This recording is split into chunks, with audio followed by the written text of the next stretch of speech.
Programa Municipal de Incentivo à Cultura, Lei de Incentivo à Cultura, Prefeitura Municipal de Uberlândia apresenta leitura dramática de Antígona de Sófocles. Este trabalho foi desenvolvido numa perspectiva e numa tentativa de pensar o teatro e a sua inclusão e acessibilidade voltada às pessoas cegas e com baixa visão no que tange textos teatrais. Direção: Paulo Caparelli. Atores: Alan e Eva Samara Batista. Sonoplastia: Andressa Carvalho. Na Ácora de Tebas, diante do palácio de Édipo, onde reina agora Creonte, clareia o dia.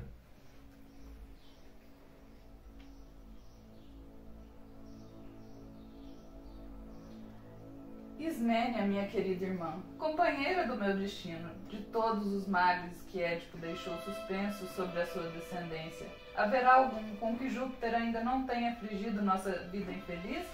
Não há provação sem falar de outras distintas nossas. Por mais funesta que não se encontre em nossa comum desgraça, ainda hoje, que querera dizer esse Édipo, que o rei acaba de expedir e proclamar contra toda a cidade? Já o conheces? Sem dúvida. Não sabes a afronta que nossos inimigos prepararam para aqueles que prezamos? Ó, Antígona, nenhuma notícia agradável ou funesta chegou ao meu conhecimento depois da perda de nossos dois irmãos, mortalmente feridos em luta um pelo outro, tendo fugido esta noite o exército dos archivos. Nada mais vejo que possa concorrer para aumentar nossa felicidade, nem nossas descidas. Eu já o sabia. Chamei-te até aqui fora do palácio para que só tu possas ouvir o que tenho a te dizer. Que há, pois? Tu me pareces preocupada? Certamente, pois não sabes o que Creonte concedeu a um de nossos irmãos e negou o outro às honras da sepultura? Ao passo que, quanto ao infeliz Polinice, ele proibiu aos cidadãos que enterrem o corpo num túmulo e sobre esse derramem suas lágrimas. Quer que permaneça insépito, sem homenagens fúnebres, que presa de árvores carniceiras, tais são as ordens que a bondade de Creonte impõe a mim, como também a ti. E eu o afirmo, ele próprio virá a este sítio comunicá-las a quem ainda as ignore. Disso faz ele grande empenho e ameaça quem quer que desobedeça de ser apedrejado pelo povo. Tu ouviste o que eu te disse? Virá o dia em que veremos se tem sentimentos nobres ou se desmentes teu nascimento. Mas, minha pobre irmã, em tais condições em que te posso eu valer, quer por palavras, quer por atos? Quereras auxiliar-me? Agirás de acordo comigo? A que perigos pensas arriscar-te ainda? Que pretendes fazer? Ajudarás esses meus braços a transportar o cadáver? Queres tu realmente sepultá-lo, embora isso tenha sido vetado a toda a cidade? Uma coisa é certa, Polinice era meu irmão, e teu também.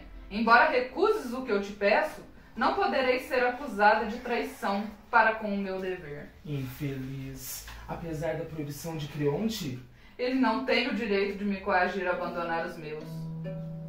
Ai de nós, pensa, minha irmã, em nosso pai, como morreu esmagado pelo ódio, pelo próprio, quando, inteirado dos crimes que praticara, arrancou os olhos com as próprias mãos, e também em sua mãe e esposa, visto que foi ambas as coisas. Em terceiro lugar, em nossos irmãos, no mesmo dia, perecendo ambos desgraçados, dando-se a morte reciprocamente. E agora, que estamos a sós, pensa na morte ainda mais terrível que teremos se contrariarmos o decreto e o poder de nossos governantes. Convém não esquecer ainda, irmã, que somos mulheres e, como tais, não podemos lutar contra os homens. É loucura tentar aquilo que ultrapassa nossas forças. Não insistirei mais, e ainda que mais tarde queira ajudar-me, não me dará prazer algum. Faze tu o que quiseres. Quanto ao meu irmão, eu o sepultarei. Será um belo fim. Se eu morrer tendo cumprido esse dever, querida como sempre fui por ele, com ele repousarei no túmulo, com alguém a quem amava, e meu crime será louvado, pois o tempo que terei para agradar aos mortos é bem longo do que consagrado aos vivos. Quanto a ti, se isso te apraz, despreza as leis divinas. Não a desprezo, mas não tenho forças para agir contra as leis da cidade. Invoca esse pretexto. Eu erguerei um túmulo para meu irmão muito amado. Ah, pobre infeliz, eu me aflijo por ti. Não temas por minha vida, trata de salvar a tua. Ao menos não digas a ninguém o que vai fazer. Guarda segredo, que eu farei o mesmo. Não, fala. Tu me serás mais odiosa silenciando do que se disseres a todos o que eu quero fazer. Tu pareces desejar com o coração ardente o que nos causa calafrios de pavor. Só sei que cumpro a vontade daqueles a quem devo agradar. Se tu o fizeres, mas o que desejas é impossível. Quando me faltarem as forças, eu cederei. Mas não é prudente tentar o que é irrealizável. Visto que assim me falas, eu te odiarei. E serás odiosa também ao morto, junto a quem serás um dia depositada. E com razão. Vamos, deixa-me com a minha temeridade afrontar o perigo. Meu sofrimento nunca há de ser tão grande quanto gloriosa será a minha morte. Já que assim queres, vai. Bem sabes que cometes um ato de loucura, mas provas tua dedicação por aqueles a quem amas. Sai, Antígona, Ismênia entra no palácio.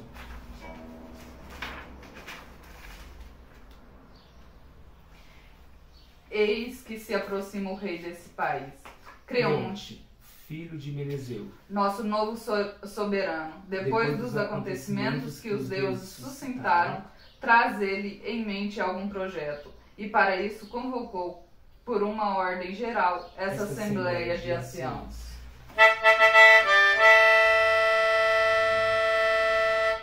Entra Creonte com um numeroso séquito.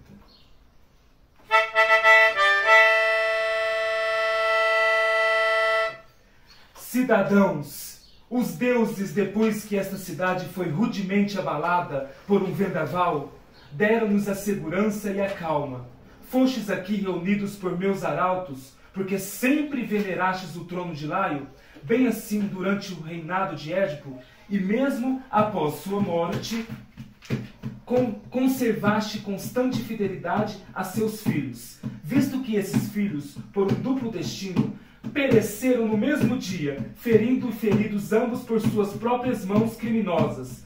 Cabe-me ocupar o trono e exercer o poder dos que já não vivem, pelo direito que me advém do parentesco que a eles me ligava. Quem preza a um amigo mais do que a própria pátria, esse merece desprezo. Que Júpiter, que tudo vê, saiba que não me calarei se vir a ruína, e não o bem-estar de nosso povo. E jamais considerarei meu amigo quem for o inimigo de meu país. Obedecendo a estes princípios, é que deseja promover a Tebas a felicidade, e com esse mesmo espírito, ordenei que fosse tornado público o meu decreto, aonde Eteócles, que lutando em prol da cidade, morreu por inigualável bravura, seja por minha ordem expressa devidamente sepultado, e que se lhe consagrem todas as oferendas que se depositem sobre a terra para mais mortos mais ilustres. Quanto a seu irmão, quero dizer Polinice, que só retornou do exílio com o propósito de destruir totalmente, pelo fogo, o país natal e os deuses de sua família, ansioso por derramar o sangue dos seus e reduzi-los à escravidão, declaro que fica terminantemente proibido honrá-lo com um túmulo, ou de lamentar sua morte, que seu corpo fique insepulto, para que seja devorado por aves e cães, e se transforme em objeto de horror. Assim te agrada tratar o Creonte, filho de Meneceu, inimigo e amigo desse país. Tu és o Senhor, e a ti compete impor a lei que te convier, tanto aos vivos quanto aos mortos. Zelai agora pela fiel execução de minhas ordens. Aos mais jovens deve confiar esse encargo. Já tenho servos encarregados de guardar o morto. Que mais nos ordena, então? que não tenhais piedade para com aqueles que infringirem minhas ordens. Ninguém é louco a ponto de desejar a morte. Tal será com efeito a consequência, mas pela ambição que estimula o desejo do ganho, muitas vezes põe a perder os homens. Entra um pobre homem, um dos guardas, encarregados de zelar pelo cadáver de Polinice. O guarda. Príncipe, eu não direi que o ardor me fadigou, nem que me apressei em vir ter aqui. Muita vez, em caminho hesitante, parei a fim de refletir, e me voltei disposto a desistir. Meu espírito a mim mesmo dizia: por que vais, desgraçado? Aonde será castigado, assim que chegares? Ou então, infeliz, tu fica aí, e se Creonte souber disso, por um outro, como serás punido? Assim, pensando, retardei-me. Num percurso em que me pareceu longo, resolvi por último vir de qualquer forma, e posto que pouco tenho a dizer, falei. Seja como for, chego animado pela esperança que nada me acontecerá, que não seja a vontade do destino.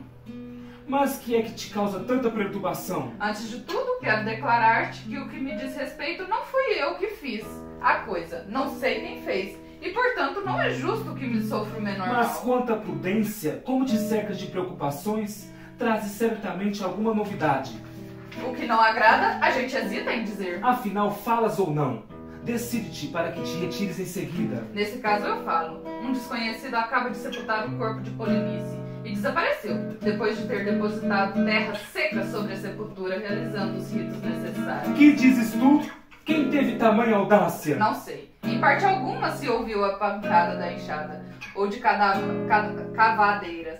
A terra é dura e seca, sem fendas, sem sinal de rodas. O culpado não deixou vestígio. Quando o primeiro guarda do dia ia entrar em serviço, descobriu o que estava feito. E todos nós ficamos estarrecidos pela surpresa. Não se viu morto, embora não estivesse enterrado, mas apenas coberto por uma camada de terra. Nenhum vestígio de cão ou de animal feroz que o tivesse arrastado. Não podemos contradizer nem sugerir ideia melhor para o que se propunha. É que viemos contar-te tudo o que se passara, nada te ocultando. Tal opinião prevaleceu, e a mim, que sou mesmo caipora, designou-me a sorte para tomar a meu cargo essa óptica comissão.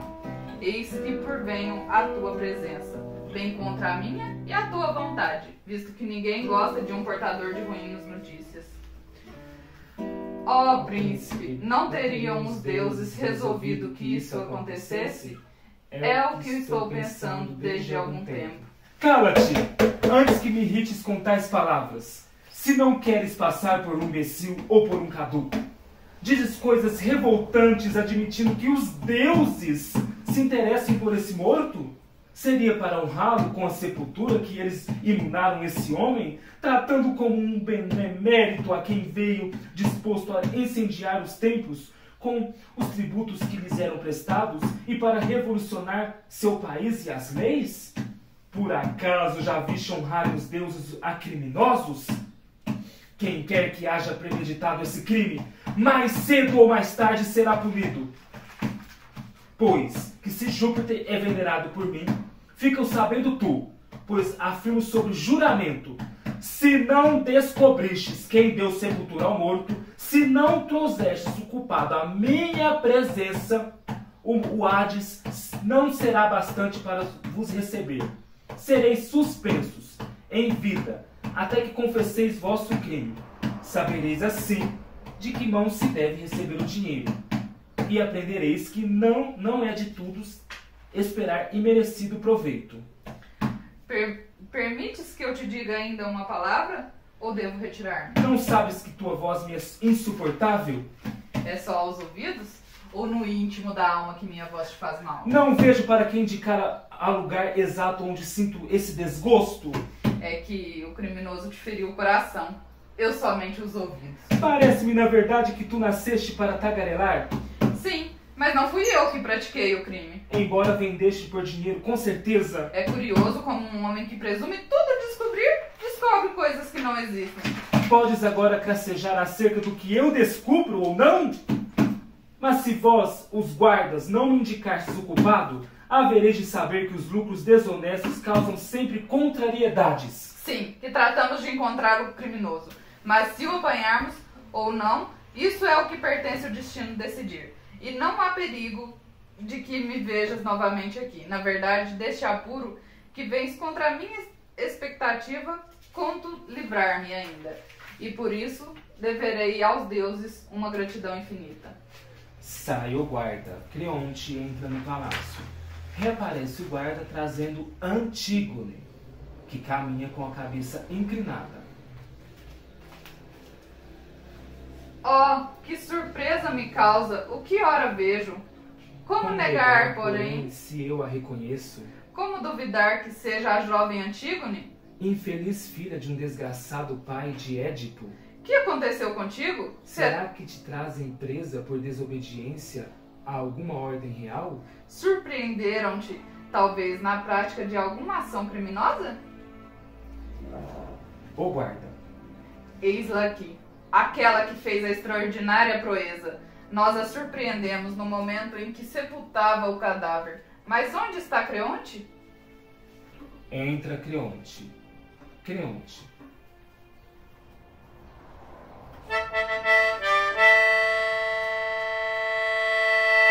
Que há? Por que motivo é oportuna a minha volta?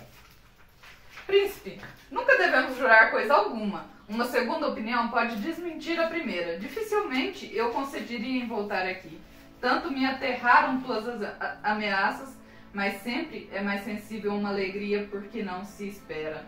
Eis-me de volta, embora tivesse jurado o contrário. Eis-me de volta com essa jovem que foi por nós surpreendida no momento em que concluía a inumação do cadáver. Dessa vez, não fui escolhido pela sorte, eu mesmo fiz a descoberta. E agora, visto que ela está em tuas mãos, ó príncipe, interroga como quiseres, obriga a confessar teu crime. Quanto a mim, devo ser declarado livre de qualquer suspeita ou castigo. Tu a conduzes sim, mas como e onde aprendeste? Por suas próprias mãos, estava dando sepultura ao morto. Tu já o sabes. E tu compreendes o alcance do que estás dizendo? Tens absoluta certeza do que dizes? Sim, foi ela que, apesar de tua proibição, estava dando sepultura ao morto. Não é claro o que estou dizendo? Mas como? Como foi que a viste e a surpreendeste? Eis como tudo passou. Logo que voltei, preocupado com as terríveis ameaças que me fizessem, nós retiramos toda a terra que cobria o morto, deixando descoberto o corpo.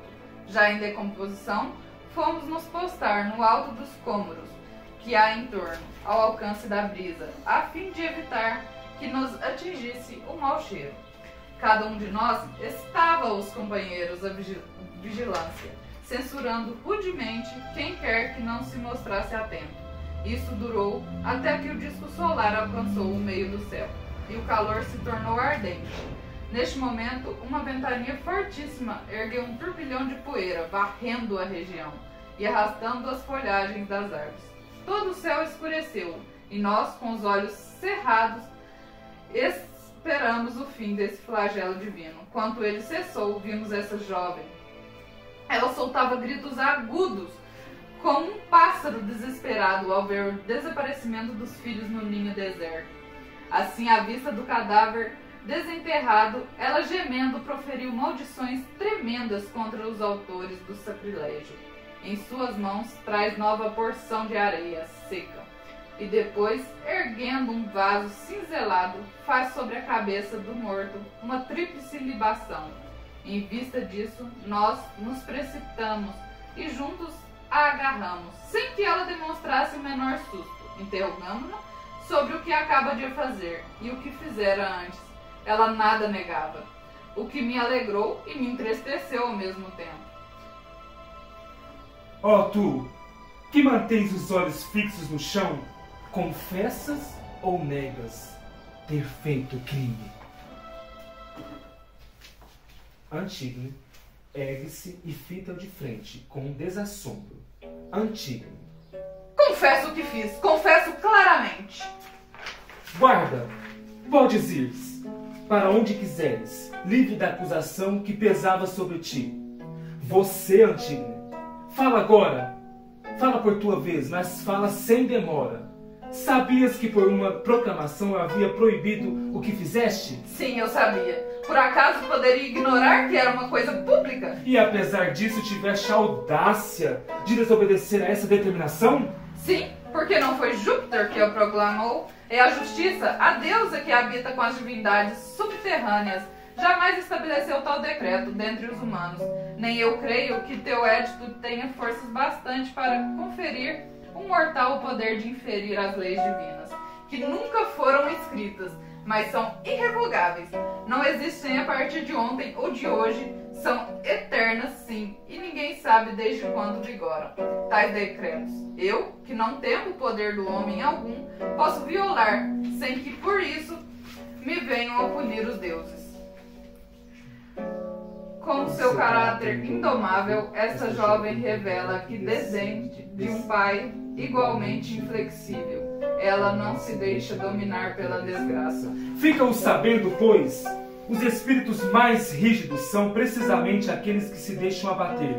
O ferro, tão duro, vem a ser quando aquecido o metal que mais facilmente se pode vergar e romper.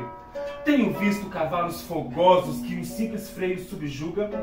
Não convém, pois, exibir um caráter altaneiro quando se está à mercê de outrem. Esta criatura agiu de temerariamente desobedecendo às leis em vigor.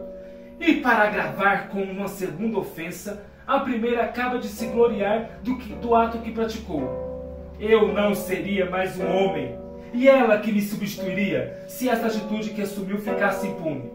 Mas seja ela filha de minha irmã, e portanto mais vinculada a mim do que próprio Júpiter do meu lar, ela e sua irmã não escaparão à sorte mais funesta, porque acuso a outra de haver igualmente premeditado o enterramento do irmão. Chame-a, eu a vi no palácio há pouco, desvairada, fora de si. Muitas vezes o espírito que pensa em executar uma ação perversa se deixa atrair por sua perturbação. Antes de realizá-la, chame-a. Visto que já me tens presa, que mais queres tu, além de minha morte? Nada mais. Com isso já me darei por satisfeito. Porque demoras, pois? Em tuas palavras tudo me causa horror, e assim seja sempre. Também todos os meus atos te serão odiosos. Que maior glória posso eu pretender do que a de te repousar no túmulo do meu irmão? Em Tebas só tu assim consideras as coisas. Eles pensam como eu, mas para te agradar silenciam. E tu não te envergonhas de emitir a sua opinião? Não vejo de que me envergonhe em ter prestado honras fúnebres a alguém que nasceu do mesmo ventre materno.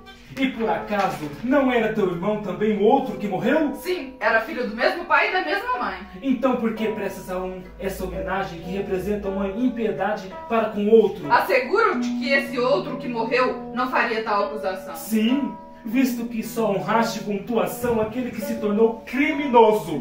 O que morreu também não era o seu escravo, mas seu irmão. No entanto, devastava o país que o outro defendia.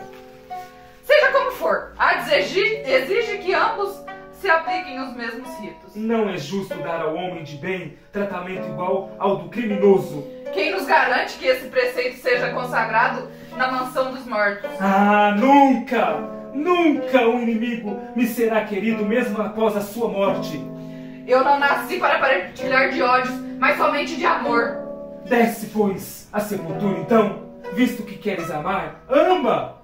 Ama os que lá encontrares, enquanto eu vivo for, nenhuma mulher me dominará. Entra a Ismênia entre dois escravos. Tu que no meu palácio, deslizando como uma víbora, uma cobra, sugavas o meu sangue, e eu não sabia que mantinha tuas duas criminosas prontas a me derrubar do trono. Vejamos, fala! Tu vais confessar se participaste do enterramento de Polinice ou jurar que de nada sabias? Sou culpada. Se ela nisso consistir, partilhei do ato e quero partilhar da acusação. Mas a justiça não permitirá. Não quiseres ser cúmplice do que eu fiz, eu própria não mais consentirei que tornar parte. Oh, não te envergonhes na infelicidade que consistir que eu me associe ao perigo que corres. Quem tudo fez, há diz que os mortos bem sabem Quem só me ama por palavra não pode ser para mim uma verdadeira amiga. Não me julgues, irmã indigna de morrer contigo honrando os nossos mortos. Não, covarde, não me acompanhes na morte. Não queira passar como autora do que não fizeste. Meu sacrifício só bastará. E como poderei eu viver, minha irmã, sem tua companhia? Pergunte a Creonte. Todos os seus cuidados são para ele? Por que me magoas assim, sem proveito algum para ti? Se escarneço de ti, é com dor profunda que o faço. E que posso eu tentar em teu benefício? Salvar a tua vida? Não tenho a menor inveja de ti, se o conseguires. Como sou infeliz, não poderei compartilhar de tua sina. Tu escolheste a vida e eu a morte. Mas não porque tenha esquecido o que me cumpria dizer-te. Há de haver quem te dê razão, mas a mim também. No entanto, o crime, se existe, é de nós ambas. Tranquiliza-te, tu viverás. Quanto a mim, dediquei minha alma ao culto dos mortos. Estas duas jovens perderam a razão. Evidentemente, uma enlouqueceu agora e a outra, desde que nasceu. Oh, rei, a mais sólida razão não existe aos golpes da adversidade. Foi o que te aconteceu quando resolveste acompanhar os malvados na prática do mal? Só, sem minha irmã, como poderei eu viver? Não fales mais nela. Ela é como se não vivesse. Ordenarás tu que parecesse a noiva de teu filho? Ora, outros campos há que ele possa cultivar? Mas não será isso o que eles juraram um ao outro, Creonte? Esposas perversas para meu filho, eu as rejeito. Pobre Aemon, como teu pai te amesquinha, tu me importunas com esse casamento? Tal é minha decisão. Servos, nada de demora. Leve-as agora para o palácio, escravos. Quero que essas mulheres sejam amarradas e que não mais andem em liberdade. Os mais corajosos fogem quando sentem que a morte os ameaça. Saem os escravos, conduzindo as duas jovens. Nesta hora, Creonte chama Aemon e pergunta se ele vai casar com Ismênia ou não. Aemon diz que não vai fazer tal desgraça. Apesar de Aemon obedecer à vontade de seu pai, ele também contradiz as suas decisões. Aemon entra pela porta central.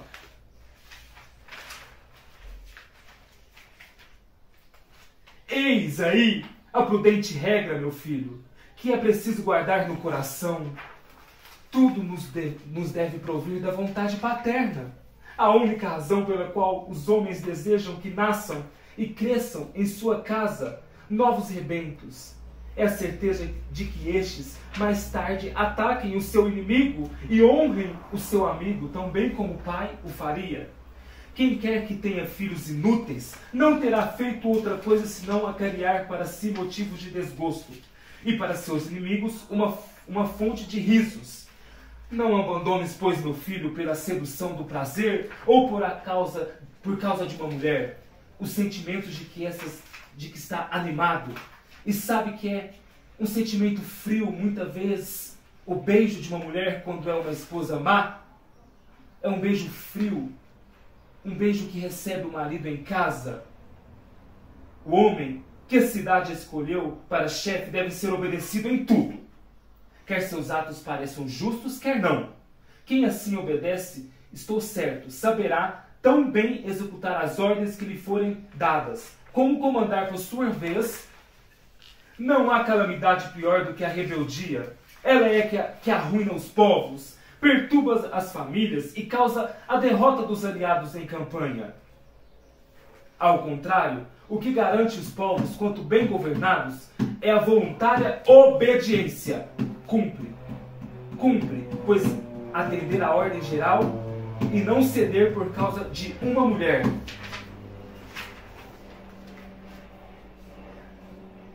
Filho, devo eu, na minha idade, receber conselhos de um jovem? Ouve somente os que parecem justos. Sou moço ainda. É evidente que para nós devemos atender às razões e não à idade. terei eu, então, de honrar a quem se mostrou rebelde? Nunca proporei que se respeite a quem houver praticado mal. Émon, e por acaso não foi um crime o que ela fez? Não é assim que pensa o povo de Tebas. Com que então cabe à cidade impor-me as leis que devo propumar? Vê como tua linguagem parece ser de um jovem inexperiente. É em nome de outrem que estou governando neste país. Ouve, não há estado algum que permaneça um único homem. Não pertence a cidade, então, a seu governante? Só num país inteiramente deserto teria direito a governar-se sozinho. Bem se percebe que ele se tornou aliado dessa mulher. Só se tu te supões mulher, porque é pensando em ti que assim falo. Miserável! Por que te mostras em desacordo com teu pai? Porque te vejo renegar os ditames da justiça. Por acaso eu a ofendo, sustentando minha autoridade? Mas tu não sustentas calcando aos pés os preceitos que emanam os deuses. Criatura vil, que se põe a serviço de uma mulher? Tu nunca me viste, nem me verás jamais ceder aos prazeres indignos. Seja como for, todas as tuas palavras são em favor dela. São por ela sim, como são por ti, por mim e pelos deuses imortais. Essa mulher tu nunca a desposarás viva. Ela morrerá, eu sei, mas sua morte há de causar uma outra. Tens coragem de recorrer às ameaças? Que ameaças pode haver se combater razões que são tão frívolas? Tu pagarás caro tuas lições de prudência, seu insensato. Queres só falar, nada ouvir? Escravo de uma mulher, não me perturbes com sua tagarelice. Se tu não fosses meu pai, eu diria que perdesse o senso. Sim, pelo Olimpo. Fico sabendo bem, tu não te alegrarás por me teres censurado e ultrajado assim. Escravo, leva essa mulher odiosa, para que ela morra imediatamente em minha vista e na presença de seu noivo. Não, em minha presença ela não morrerá, e tu nunca mais me verás diante de ti. Descarrega teus fervores sobre aqueles que a isso sujeitarem. Leva a um sítio deserto, e ali será encerrada viva em um túmulo subterrâneo. Revestido de pedra, tenho diante de si o alimento suficiente para que a cidade não seja maculada pelo sacrilégio. Lá ela poderá invocar Plutão, o único deus que venera, e talvez ele evite que ela morra. Só assim ela se convencerá de que é inútil querer prestar culto aos mortos. Sai Creonte. Antígona e Ismênia se mantém em cárcere. Neste meio tempo, cabe a Creonte decidir o que acontece e como matá-las. Eis que volta o rei em pessoa. Em seus braços ele traz a prova evidente, se assim posso dizer, de que essa desgraça não veio de outros, mas sim de sua própria culpa. Entra Creonte com Emo nos braços.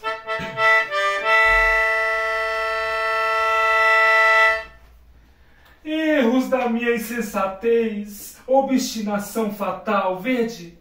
Na mesma família, vítimas e assassinos. Oh, sorte desgraçada!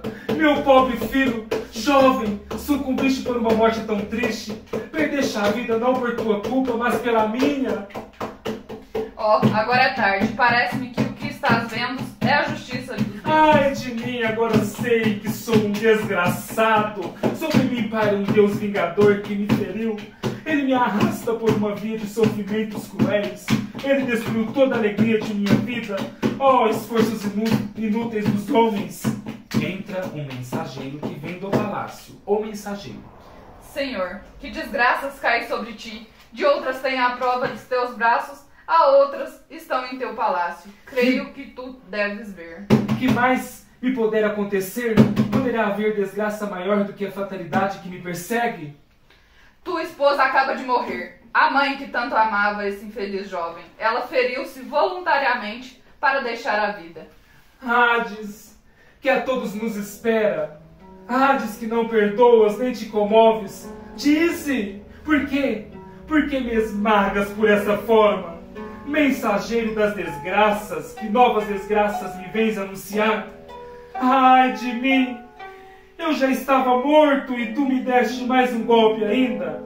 Que dizeis, amigos? Quem é essa criatura, essa mulher que vejo caída ao lado do outro morto? Abre-se a porta, aparece o corpo de Eurídice, esposa de Creonte. Tu podes vê-la. Agora, eis-la aí. Sim, eu vejo esse outro objeto de minha dor. Que destino me pode esperar ainda? No momento em que tenho nos braços meu filho morto, apresentam-me ante os olhos este corpo? Oh, mãe infeliz! Oh, meu filho! Ela se feriu com um agudo punhal ao altar dos lares e cerrou os olhos depois de haver lamentado a perda de seu filho Megareu e de Aemon, e depois de ter pedido que todas as desgraças recaiam sobre ti, que fosse o assassino de seu filho. O horror me põe fora de mim. Por que não me feriram já com uma espada bem cortante? Vejo-me desgraçado, e de todos os lados novas desgraças caem sobre mim. A esposa de Creonte, ao morrer, acusou-te, o rei, de terem tido culpado da morte de seus 2 filhos. Mas como se feriu ela?